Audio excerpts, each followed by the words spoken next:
Hey everyone, Dennis K here with Belize Islands Real Estate. Hope you all are doing well today. So, hey, listen, I just got an email from a potential client who's looking at buying land in Belize. I just sent him a personal reply on this, but I thought, you know what, this is a really good question. The guy's put a lot of thought into this, and so I thought I would just sort of expand on this a bit more, along with my reply to him personally, and just kind of put this information out there because I know many of you are looking at buying land in Belize and you're looking at getting some sort of rental return from it, whether you're looking at building a single family home that you plan on using for retirement, but between now and then, you want to rent it out, either short term or long term, or maybe you want to operate an Airbnb as part of your portfolio. So either you're going to live in Belize and you want to operate a few rental units, maybe to supplement the income, or you just feel that this is a good business to get into right now with the tourism continuing to grow on Ambergris Caye. And so you can see his questions here. This is directly from his email. I'm not going to give his name based on due to privacy reasons, obviously. But he's looking for information on what the net returns look like. As you see there, so what are oops, sorry about that. The net returns for short-term Airbnbs. And then he says he realizes there's many factors that go into that, such as location, number of bedrooms, amenities, and so on. But he's looking for some sort of typical numbers on which he can base a decision on. And then he says, my current research seems to indicate minimal returns because most of the revenue goes to management. Where can I find quality information on such things? All right, so he says, and he gives me a little bit more information here that they're looking at not something on the beach, but maybe within a quarter mile. So, yeah, listen, so let me just kind of give you some general information on this. First of all, he is exactly right that it is very difficult to find any sort of accurate information on this simply because it's not published, right? This is information such as net returns on what a house actually does is not public information, or Airbnb. And there's several reasons for that. But let's just kind of look at the big picture. Obviously there's a massive difference between having, let's say, a $500,000 or $750,000 home on the beach directly on the water that is accessible by road, that is in an area where people like to be in, that's a nice home on the water, direct Caribbean views or direct secret beach views, that would tend to rent the most, get the highest occupancy rates, right? And also demand the highest dollar. Because, think about percentage wise, if you are in North America and it's wintertime, so the cold is set in and it's snowing, and you want to get you and your family down to Belize, the number one thing that most people are looking for is to be on the water. All right. Now, that's not to say that there aren't going to be very successful Airbnbs off the water, but if the price is right, people are going to choose to stay on the water with beautiful views at a nice resort with a pool. Now, if that is not in their budget, and to be honest, for a lot of families coming down with children, but Ambergris Caye is not a budget destination for one. You're not going to be able to fly in there for $100 a person like you would maybe to Cancun or some other areas that you can get massive discounts on flights and rooms. So to get a family of 4 or 5 from North America to Belize, then out to Ambergris Caye, if they're looking to rent something more reasonable in rate, then they're going to look off beach, right? So that's when they're going to start to look at some of the nicer Airbnbs that have been built in and around Secret Beach and other parts of Ambergris Caye, not just Secret Beach, but on the north side, on the south side. They're looking for maybe not just a cost savings, but they could be looking for some additional privacy. For example, some of my clients that are looking at building are planning on building something that has more of a unique feel to it, a personalized feel, more like a family atmosphere than a generic, nondescript, American style resort. So, if you start to attract people like that, like he says, a quarter mile back, then you want to know, okay, what is my net going to look like, right? So right now, no one's going to publish those numbers. And to go a step further on that, not only is no one going to publish those numbers, but even at a resort where you could get some sort of numbers on, right? So let me give you an example. You buy a condo at Belizean Shores, beautiful property. All right. So if you get their quarterly statements for the last, 4 or 5 years, because you're going to buy a condo in there, you'll see that your profit and loss for each quarter is going to be all over the map. Some quarters are going to be in the black, some quarters are going to be in the red. Some years are going to perform very well, some years not so well. Now, why would that be? Well, so for example, at a large resort like Belizean Shores or Cocoa Beach or Grand Caribe or something like that, so you have individual units being rented at a certain nightly rate. And then after expenses, so after you pay out your taxes and your insurance and your cable and your internet and all that, plus some property management fees, then what you have left over should go to the owner, right? That's their net that they should get from the rentals. But sometimes, depending on the quarter of the year, there's additional expenses. So for example, what if the buildings need repainting, or a storm came through and the resort self-insured, and so they need to repair their pier, they need to repair their dock? Or what if the pool needs reglazing? So some years those capital expenditures come into play, and now all of a sudden what you should have gotten X%, well, maybe now you go in the hole that year, right? Or just break even.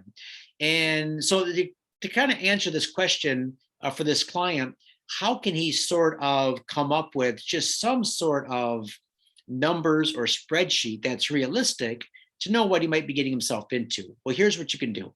Go to the Belize Tourism Board website, the BTB website. Just type in BTB Belize and go to the numbers that they give each year, and they break this down by area of Belize. So what they give you is information on, for example, the average nightly rental rates on Ambergris Caye. And you can see the low, the medium, the high. So you know about what places are charging by the night. Now, their published rates aren't always what they're getting. So for example, if you were to go on some of these larger resort websites and they're advertising, 250 a night, 300 a night, 350 a night, that's probably not what they're getting every night of the year, that they're every night that they actually rent, because they're doing some promotions. If they're hooked up with a consolidator, then they're also paying like, TripAdvisor, not TripAdvisor so much, but what are some of the others? I can't think of them right now. They're paying a percentage fee to maybe some marketing companies, some sales companies. So although their average nightly rate that they're posting $250, they might actually be getting $200 or 195 or sometimes even less, as that income, as the gross income. They could be running promotions, for example, pay for 5 nights, stay for 7, something like that. But if you go to the Belize Tourism Board website, you're going to be able to find out what your average nightly rate is, and then sort of look at that. Where are those resorts, Airbnbs, getting those numbers? So for example, for this client, go on Airbnb, look at places that are just back from the beach. Not a lot of them right now, by the way, because the interior of Ambergris Caye is just now starting to open up for rentals. Why?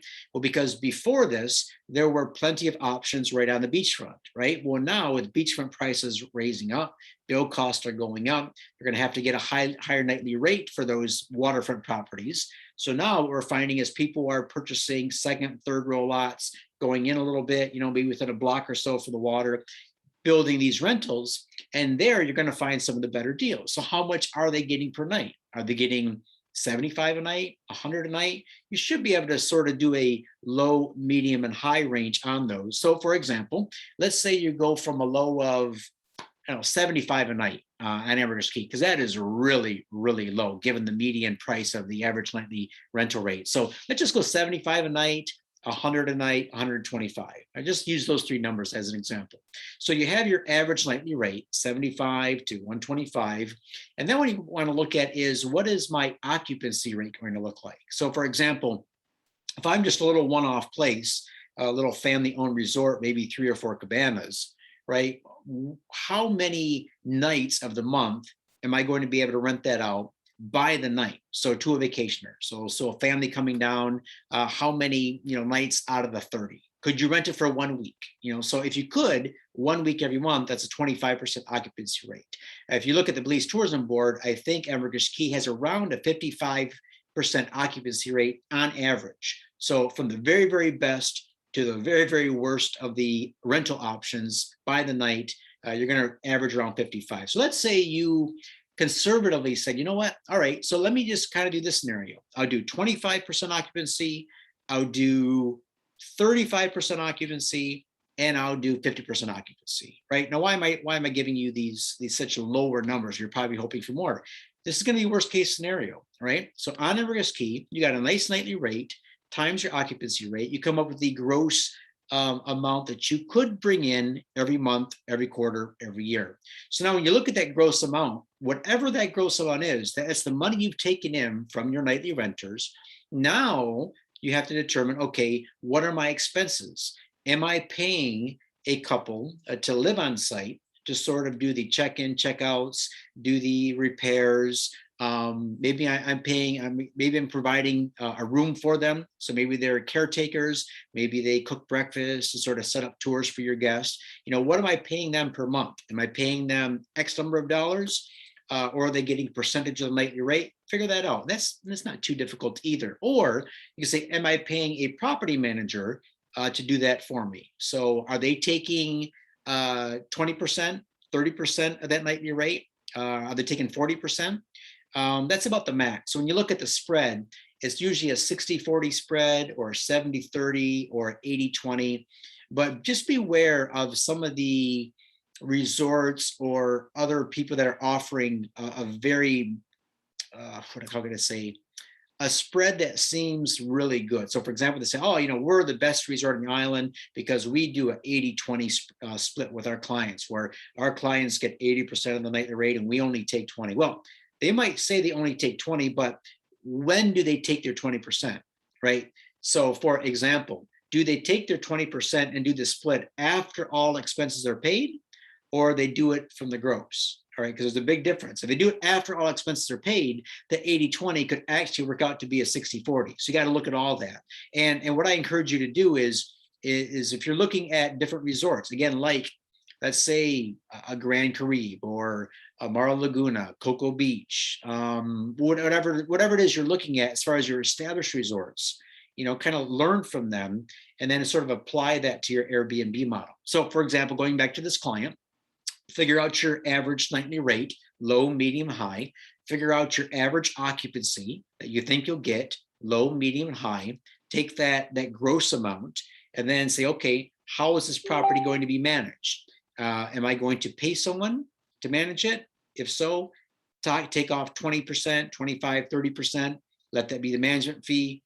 After that, you might have some capital expenditures. So put a little bit aside for things like, I don't know, paint, once every few years, several years, you paint, you want to make fresh up the place, or you maybe take some money, stick it back in to services and amenities. You got some bikes that are included, some kayaks are included, plan on replacing those, once a year as things wear out. So it's not real difficult, to come up with some numbers, but that's what I would do if I were you. And then, once you got those numbers in a spreadsheet, say, okay, do these numbers make sense for me? Does it make sense for me to buy the land, build the properties, and operate like this? Now, the answer for most people is going to be, it does make sense depending on what my long-term and short-term goals are, right? So, for example, someone in this scenario might say, you know what? I don't care if I just break even for the next 5 years or 10 years, because my real goal in having this property isn't to make a boatload of money. My real goal is to get the property now, to build on it now. And then when I retire, I'm going to come down. This is going to be my dream place. This is going to be where I come down and make memories with my friends and family. But all I wanted to do between the next 5 or 10 years is break even. So for that, you know what? Go for it. Or you could say, I'm going to do this project. And if I could just make, 6 to 8% a year, cash on cash return, that's great, because I can't put in my money anywhere else right now that makes a safe 6 to 8% return. Or you could say, you know what, I'm going to do this project and I don't really care what it makes. It could make 4% a year. It could make 20 or 30% a year. But my main goal is I want to come down. I want to keep my hands busy. I want to do something with my life. I can't just come down to Belize and drink rum punch all day. But I want to come down and sort of build something from scratch, right? You could do that. The fourth thing you could do is come down, build it, get it going, and then sell that entire package to someone else. All right. So there's a lot of reasons for doing this. and your ultimate percentage points that you figure out at the end, whatever you make those, they need to make sense to you. So listen, guys, I hope this was helpful. Hope I gave you a lot of things to think about today. If you have any questions, comments, concerns about any of this, just let me know. In the meantime, go to the Belize Tourism Board and spend a good amount of time looking at the stats. For example, look at Ambergris Caye, what it's done tourism wise in the past 5 to 7 years. Think 5 years. Go back about 5 years. Now, obviously, COVID year was an anomaly, 2020, but look and see the growth on growth each year that Belize had in tourism, especially on Ambergris Caye, because that's where many of you are looking. Look at the annual occupancy rates. Look at the average nightly rates, and then go and try to see just how many additional flights are coming into the country of Belize from different areas of the United States, different areas of Canada. Look how many additional flights have been added just in 3 to 4 years. And then you start to get like a big picture of what's going on in Belize. And I think that'll really help you to make a good decision for you and your family. All right, thanks a lot. You guys take care. Have a great weekend, and we'll talk to you soon.